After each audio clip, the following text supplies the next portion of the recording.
Muy buenos días, familia. Aquí seguimos un día más, una mañana más de jueves, preparados para recibir la palabra del Señor, que hoy se encuentra en el versículo 21 de Mateo capítulo 7, que dice así: No todo el que me dice Señor, Señor, entrará en el reino de los cielos, sino el que hace la voluntad de mi Padre que está en los cielos. Después de la advertencia que Jesús nos hace a cuidarnos de los falsos profetas, ahora deja claro que esto no se trata de lo que digas, sino de lo que hagas. Atentos aquí, porque este versículo es más fuerte de lo que parece, porque nos está mostrando una realidad, una verdad que muchos ignoran. Hay mucha gente que piensa que por el simplemente hecho, qué sé yo, de predicar, de orar o de participar en las actividades de una iglesia, van a ser salvos.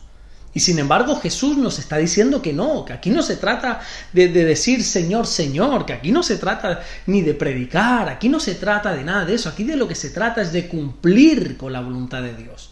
O dicho de otra forma, de obedecer a los mandamientos de Dios. Si te das cuenta, cuando el apóstol Juan escribe su primera carta en el capítulo 13 y en el versículo 18, nos dice que nosotros no podemos amar de palabra ni de lengua, sino que tenemos que hacerlo con hechos, con verdad. Y es que suele pasar que muchas veces decimos mucho, pero hacemos poco. Hablamos cantidad de cosas, pero no cumplimos con todas ellas. Y este versículo es un llamado a que hablemos menos y hagamos más. A mí siempre me ha llamado la atención que el libro de los Hechos de los Apóstoles se llame así, y no, por ejemplo, dichos de los apóstoles. Lo que recoge la Biblia son los hechos, son las acciones de los discípulos, y no tanto las palabras, porque aquí lo que cuenta es hacer la voluntad del Padre.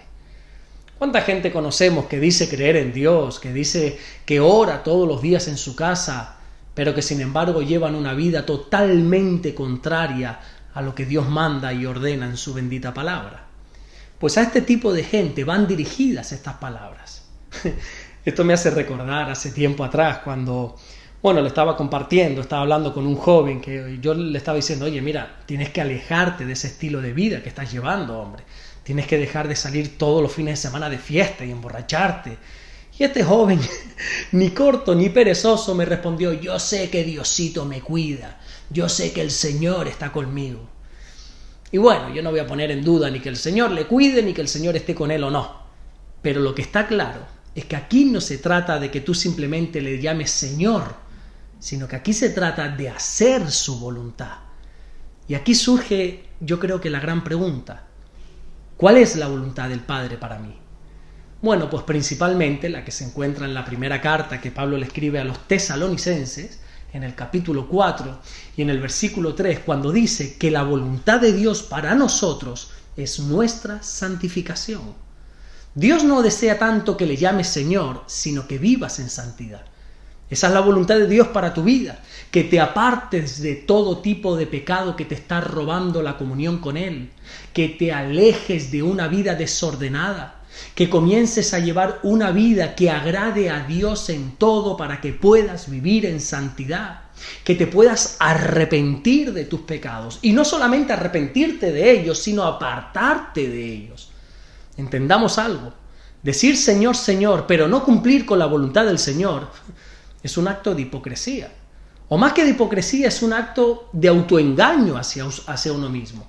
Es como el que vive de lunes a sábado una vida de pecado, pero sin embargo el domingo se congrega pensando que así está agradando a Dios. Esto es engañarse a uno mismo, porque aquí no se trata de parecer ser cristianos, aquí se trata de ser cristianos. No se trata de aparentar algo que no somos. No se trata de fingir ante los demás que tenemos una buena relación con el Señor, pero que sin embargo no estamos cumpliendo con la voluntad del Señor. Y es verdad que puede ser que aquí en la tierra nosotros podamos pasar como desapercibidos. Es verdad que mientras nosotros digamos Señor, Señor, la gente va a creer que nosotros estamos en el camino correcto. Pero el día que nos toque partir a la eternidad, ahí nos vamos a dar cuenta que eso nunca ha servido de nada, sino para engañarnos a nosotros mismos. Ahora, ojo aquí, Porque este versículo, si lo interpretamos de una manera incorrecta, créeme que nos puede llevar a una tremenda confusión. Porque hay quienes ven aquí un argumento para afirmar la falsa enseñanza de que la salvación es por obras.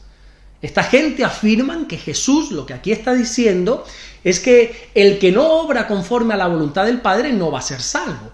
Por lo tanto, quiere decir que la salvación es por obras, dicen ellos. La salvación es por cumplir la voluntad del Padre. Pero decir esto es totalmente erróneo, sería una herejía decir esto, porque la Biblia dice claramente en Efesios capítulo 2 y versículo 8 que nuestra salvación única y exclusivamente es por gracia. Y no solamente dice que la salvación es por gracia, ojo, sino que además añade en el siguiente versículo, en el versículo 9, que no es por obras. La salvación nunca se alcanzará a través de las obras. Bueno, entonces, si la salvación no se alcanza a través de las obras, ¿por qué Jesús dice que quien no hace la voluntad del Padre no entrará en el reino de Dios? Mira, aprende algo. Este versículo hay que interpretarlo de la siguiente manera. Si no estás cumpliendo con la voluntad de Dios, es porque verdaderamente no te has convertido a Dios.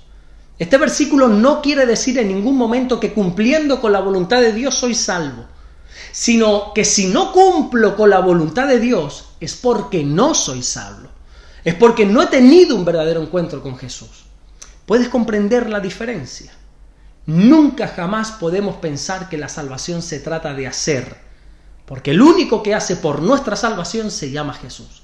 Y la única obra que sirve para nuestra salvación es la obra que Jesús hizo en la cruz del Calvario muriendo por nuestros pecados. Y punto final. Aquí no hay obra ninguna que sirva para nuestra salvación salvo la cruz de Cristo. Y una vez nosotros aceptamos esta verdad y aceptamos a Jesús como nuestro Señor, ese encuentro con el Dios vivo nos lleva a querer cumplir con la voluntad de Dios, que es muy diferente a pensar que cumplir con la voluntad de Dios nos salva. Bueno, espero que este asunto haya quedado bien claro para que no traiga confusión. Los que verdaderamente hemos tenido un encuentro con Jesús y somos salvos, entonces cumplimos con la voluntad del Padre. Esto no se trata de decir Señor, Señor, sino de conocer a ese Señor y convertirnos a ese Señor. Amén. Vamos a orar en esta mañana. Señor, gracias te damos por este día. Gracias porque de verdad que tú eres bueno, Señor. Tú nos guardas y nos cuidas siempre, Señor.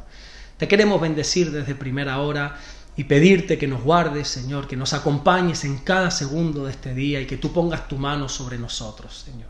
Gracias, mi Dios, por todo lo que estás haciendo y por todo lo que vas a hacer. Todo te lo pido, Padre, en el nombre de Jesús. Amén y amén. Que Dios te bendiga. Nos vemos mañana, si así Dios nos lo permite, si así Dios nos vuelve a dar el privilegio. Nos vemos mañana para seguir compartiendo la palabra de nuestro Dios. Dios te bendiga.